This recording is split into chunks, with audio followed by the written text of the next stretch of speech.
Welcome back to the 99th PGA Championship from Quail Hollow Club. Pleased to be joined by two-time PGA champion Rory McIlroy. Rory, I think you may have heard the news shared just a bit ago by Pete from the PGA of America and Jay from the Tour. Maybe you have an initial impression on this. Yeah, I mean, I think it's great for the golf schedule.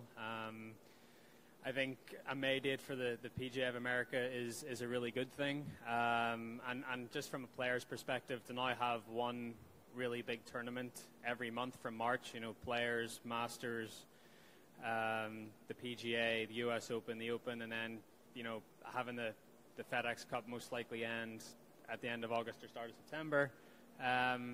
It just has a better flow to it, I think. So I've been a big supporter of it from the first time I heard about it, and the announcement today, I think, has been very well received by a lot of the players in the locker room. And obviously, it's still a couple of years away, but you know, I'm excited to play a schedule like that going forward. It should be good, especially with President's Cup and the Ryder Cup now. You know, obviously, every year, I think, you know, it just gives especially the American guys who have to play a team event every year as well. It just gives them just a little bit more time, and overall, I think it's a great thing. As I said, you're a two-time PGA champion, but you're also a two-time winner here at Quail Hollow. So, how do you jive with this golf course? And I think you're excited about the course changes here. Yeah, I mean, you know, I've had a lot of success here before. I've always played well here. I've always felt comfortable on this golf course. You know, the changes are not. There's a couple of changes at the start of the golf course. The first is a drastic change, obviously, and then the fourth and the fifth holes are a little different. But, you know, it used to be, you know, you got through the first 5 holes here and 1 or 2 under par, and that was a decent start, where now it's, you know, you get through the first 5 holes and even par, and that's when the golf course starts to open up for you. You've got the 7th hole, the par 5, you got the 8th hole, which is the short par 4, you got 10. You know, 11's been made a little bit tougher, just, you know, with a little bit of length, but then you've got 14, 15. I still feel like the golf course gives you plenty of chances. It's going to play long this week with the weather. Obviously, there's been a lot of rain over the last couple of days, but you know, it'll probably play a couple of strokes harder than it used to play, especially with the par going from a 72 to a 71. But excited to be here. This has been a week I've been looking forward to for a long time, and I'm glad it's here, and I'm glad I'm you know, showing up for this week, feeling like my game is in good shape as well. Perfect. All right, let's start out with number 3 in the back right, please. Rory, when at the Open you were a 20-1 shot, and you said those were pretty good odds. What do you think about being a 7-1 favourite this week? Is that all down to your record at this course? I told you those odds wouldn't last long.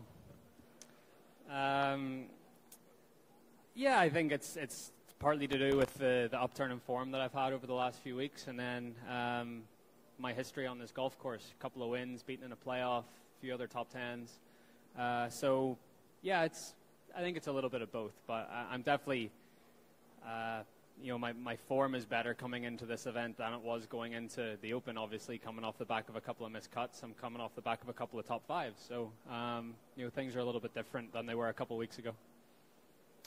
Let's go to number 1, then we'll come to 2. 1, please. Rory, obviously a lot of success here at this course, but when you kind of broaden it out, what are your impressions of Charlotte as a host city for the Wells Fargo, and now its first ever major championship? Yeah, I've always loved coming to Charlotte. I think it's a very welcoming city. I guess it's becoming a bigger city, but it's still got that small city sort of feel. I've always enjoyed the area, so much so that we came to a wedding here last year, and we were contemplating even thinking about getting a place here at one point. That didn't quite work out, but I've always enjoyed it here. I've always felt comfortable in the surroundings, and it's got a nice mix. It's got the mild winters, but you know, it's got, you know, the sort of the look that would remind you more of the Northeast a little bit with the trees and everything. So you know, we really like it here, and it's good to be back. Number 2 on the left, please.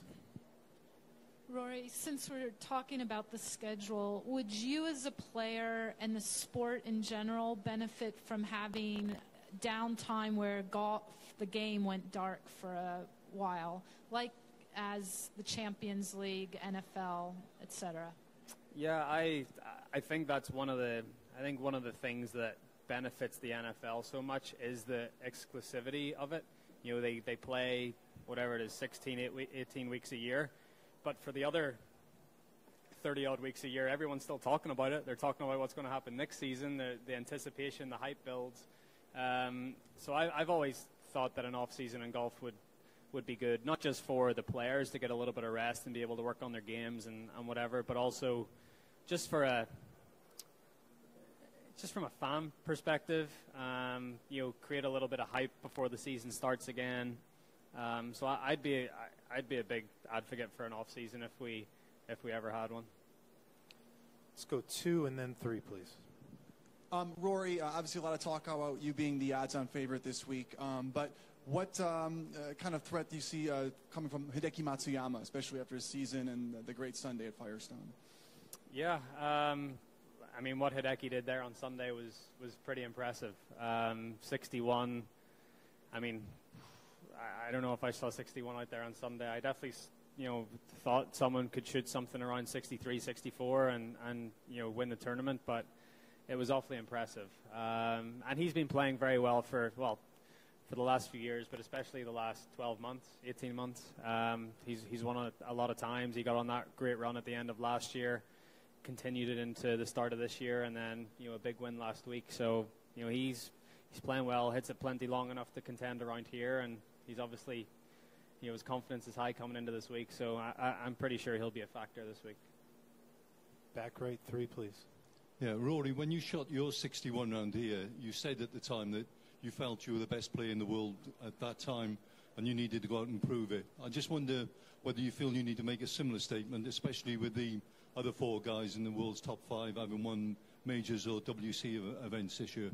Yeah, like I don't want to, I definitely don't want to be in the mindset this week of trying to go out and make any sort of statement or try to prove myself. I feel like I'm past that point. I've proven myself enough over the last 9 years of my career, and obviously I haven't won as much as I would have liked this year, and there's been a few components to that, you know, injury-wise and you know, changing equipment and stuff. It has been a bit of a transitional year, but I feel like everything's settled. You know, my health is pretty much where it needs to be, and so no, I just want to go out there and play well this week. It's a golf course I've played well on before, but I'm definitely not going out there to try and prove anything to anyone. I just want to go out, play my game, and hopefully that'll be good enough. Far left 2, please. Jeff? Rory, golf gets a treat, I guess, in that 3 consecutive majors, players will be chasing the career Grand Slam. What did you take out of a couple tries at Augusta in doing that, and did you feel tangibly different on those weeks when you chased it? Not really. I didn't feel that much different. I guess for me it was, you know, winning at Valhalla in 14 and then having that long wait to the Masters in 15. It's a very long time, and, you know, it plays on your mind a little bit, and I think that's where, you know, Jordan doesn't have to deal with that coming into this week. So that's, you know, it's great to be able to ride on the crest of a wave and just sort of keep it going. But I didn't feel any different. It's not, I guess as well, I haven't really got myself into proper contention at Augusta. In those, you know, I've had 4 top 10s, but I haven't really, you know, had a great shot at winning it. So yeah, maybe if I got into contention, it would feel a little bit different and it would start to play on your mind. But like everyone in this room knows, there's a lot, you know, from when the first tee shots hit on Thursday to the back 9 on Sunday, there's a lot of golf to play and a lot that can happen. So it doesn't really enter your mind then. But, you know, I'm sure once I get into contention at Augusta, hopefully next year, you know, it might feel a little bit different than the previous 4, but have to wait and see, and I'll be able to tell you a little bit better when I do get myself in that position. Number 1, please. Hey, Rory, your track record here speaks for itself. What is it about this place that just suits you? I don't know. There's certain golf courses that you can see yourself shoot a score on. It's you know, even last week at Akron, I felt like I played okay. I drove the ball well, but, you know, I feel like a top 5 was sort of nearly the worst I could have done. There's some golf courses you go to that it gives you that feeling, gives you that, you don't really have to have your best game and you still feel like you have a chance to win, and that's sort of how it feels here. Obviously there has been a few changes and there's a couple of holes that look a little different, but for the most part, 15 of the 18 holes are pretty much the same, and I just feel good around here. I don't know what it is. It's I've shot a couple of really low scores. I've got some great memories. I think once you go back to a place where you do have great memories, all that starts to come flooding back to you, and it makes you feel good about yourself. And that's sort of, how I feel around here. Right on the left, number 2, please. Where do you feel like you stand with your short iron play right now, and what have you done the last couple of days to try to shore it up after last week? So I didn't get the first part of that. Where do you feel like you stand with your short iron play today, okay. and what have you done to shore it up? I definitely felt like it improved as the week went on. I hit some better wedge shots on Saturday and Sunday last week. I'm actually going to go to a different wedge setup this week instead. I had 4 wedges in the bag last week, but I feel like a 3-iron might be a pretty important club for me with a couple of the par 5s this week, and the 6th hole being such a long par 3. So I'm going to put the 3-iron back in the bag and then just go with 3 wedges. So I've sort of just been trying to get a few different numbers with that middle wedge, and try to, because there is a bigger gap between, I've got a 48 degree, a 54 degree, and a 60. So that gap between the 48 and 54, I just need to try and bridge that. And so just working on TrackMan and just getting some different distances and different numbers. And I'll be working on that a little bit the next couple of days to make sure I'm comfortable when I play on Thursday. Let's go to 3, please. Rory, switching gears slightly, how has your diet changed since you've become a professional and obviously ascended through the ranks? And what are some of the foods that you avoid and make a point of eating when you're both on and off the course? Everything in moderation is my motto. I don't cut out anything. I don't, if I feel like I want some chocolate, I'll have some chocolate. If I want a burger, I'll have a burger, but I wouldn't have a burger every day. So everything in moderation. I'm not very strict with my diet. Probably should be a little more strict, if I'm honest, but I think everything in moderation. You're allowed to treat every once in a while, so just try to keep it like that. Carolina barbecue? I'm not a big barbecue fan. Ooh, we'll work on that. Yeah. Okay, number 2 here on the bottom left. Rex? Rory, they've done this on the European Tour, but what are your thoughts on shorts this week? If it was sunny, it would be great. See, it's raining. I don't get why people are wearing shorts. I mean, I know it's pretty warm out there, but I think it's good. I mean, especially when you come to hot climates like this, it makes the guys a lot more comfortable. I know walking 18 holes around there, if it was hot and humid and in the 90s, as it is sometimes here this time of year, so shorts are very much appreciated. But yeah, I mean, it took a couple of weeks to sort of seem normal on the European Tour, just because you'd have guys walking down the fairway and you're like, even though there's one carrying the bag that has shorts on, the others, I'm sort of, I don't know, it was just hard to recognize them at some point. But and I think it's good. I mean, I think, the game's moved on and we're playing in warmer climates. I was about to say, I don't know if we'll be wearing shorts in Rochester in 23, but I think it's a good thing. I don't think there's anything wrong with professional golfers showing the lower half of their leg, so I think it's okay.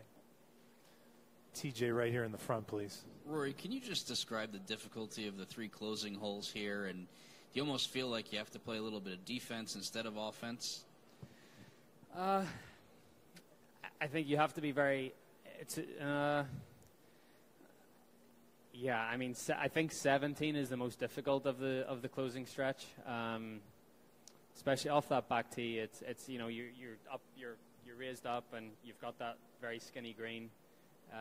You're looking down on it, and you've got the water on your left. So there's a bit of a bailout area on the right. So that I'd say that's the only hole that you sort of can play defense on. You've got that little bit of area on the right side where you can try and get it up and down from there.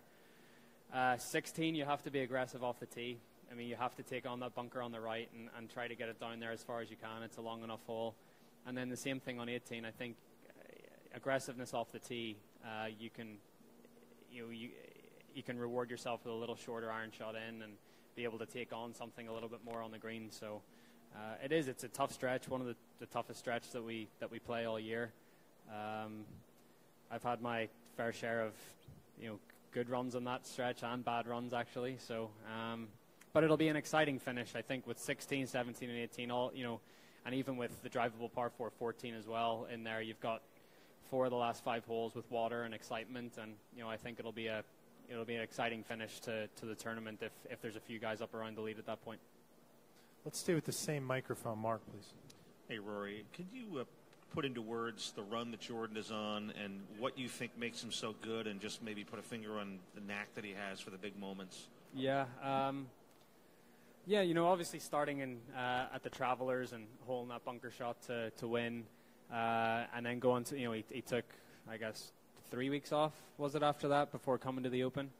And then, he does what he does at the Open and pulls himself out of another hole, and he has got that knack. I call it resilience. I don't know if there's a better word to describe what it is that he has, but he has got this resilience where he gets himself in positions in tournaments where you don't think he can come back from, and he does. So it's awfully impressive. And it's a mental thing. It's you can stand and hit the shots that he was hitting for those last 5 holes at the Open on the range, no problem. But being able to do it under those circumstances, under the pressure, that's what makes him so good. Being in those situations. So, resilience, mentally tough, strong, whatever you want to call it. That's his biggest asset. Being able to forget about a bad shot and move on to the next one. That's his greatest weapon. Okay, number 2, straight down, please, Bernie. Ruiz, you're full of compliments after what Harry did for you last week, filling in as caddy, and he's also going to caddy this week.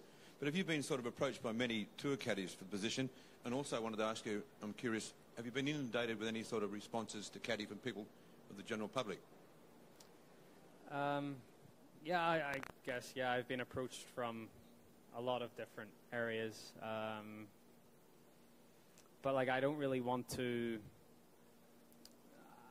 I was sort of, I'm trying to get this, sounds bad, trying to get this week out of the way before I start to think about that. I have enough on my plate this week with trying to get ready for this golf tournament and trying to win. So, there's been, we've been inundated with people wanting to have a chance to carry the bag, but I can't really think about that until next week, until I have a week off, and then I can reassess how these couple of weeks have went with Harry on the bag, and then we'll see what I do for the playoffs after that.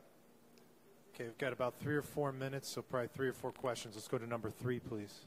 Hey, Roy, to continue on that, how long did you think about making the change at caddy, and what were you hoping to accomplish? It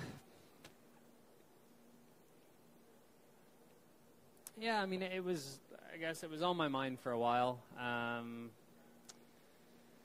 And I said this last week, there's never a good time to change, especially as I was alluding to, we don't really have an off season. So when is the best time to be able to get to know someone and work with someone? And there's no really good time in the golf schedule to do that. So that's why, at least for these 2 weeks, I wanted to have someone that I knew beside me and didn't have to get to know them and get to, there wasn't that awkward spell where, so anyways.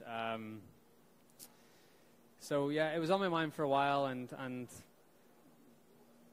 I don't know. It's one of those things that I guess I was trying to accomplish a more clutter-free mindset on the golf course.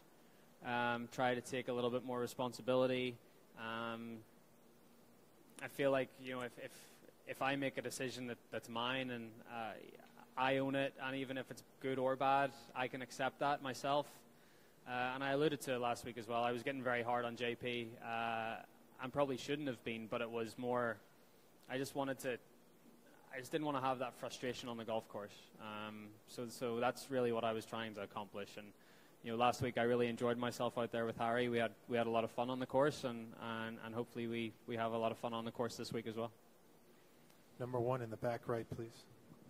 Rory, I was just wondering if you'd managed to stick with your self-imposed Twitter ban. I know there have been a couple of posts, but just sort of promotional stuff. So have you found it easy to stay away from social media? Very easy. Yeah, I don't miss it at all, actually. It's nice to get away from it. And again, trying to have more of a clutter-free sort of head and not really see anything. Obviously everything that gets posted from my social platforms is not for me at the minute. And obviously it's a lot of promotional stuff. And I could think that could be what it will be for the foreseeable future. Over here on the left, number 2. Rory, both Ernie and Phil are playing their 100th major this week. Can you fathom that type of longevity? Quick math shows you would need another 16 years of playing each of the 4 majors every single year. It feels like I've played 100 so far. Wow, that's pretty impressive. So 100 for it's more than 20 years of playing majors. Wow, 25, yeah, I guess. Hopefully I can get to that number. It'd be nice to get to that number one day. But yeah, that's pretty, and especially with how late they've won some majors as well. Ernie with winning the Open in 2012, and Phil with winning the Open in 2013. That's the end of the 70s or 80s in terms of majors played. So that's pretty good longevity right there. So. And yeah, I mean, if you look at their golf swings, it's sort of quite loose and long and languid, and they've both had a couple of injuries here and there, and knee injuries and whatever else. But to be able to keep that run going for such a long period of time is impressive. Okay, let's wrap it up with number 3. Straight back, please. Rory, just to go back to the caddy topic, where do you stand then in terms of the balance of the caddy being the engineer, the scientist, and being your best friend, being a mate, being someone you want to spend 72 rounds with, 72 holes Yeah, with? I'd be more on that side of the spectrum, more someone you get along. I think it's a caddy and a player, it's all about chemistry, and it's all about how you get along, I think. They can't hit the golf shot for you. They can give you a number, they can try to persuade you one way or another what shot to hit or what club to hit, but at the end of the day, that is entirely up to you. So someone that you get along with, someone that you don't mind spending a lot of time with, that's sort of where I am on the caddy sort of scale. Rory, thank you for your time. Have a good week. Thank you.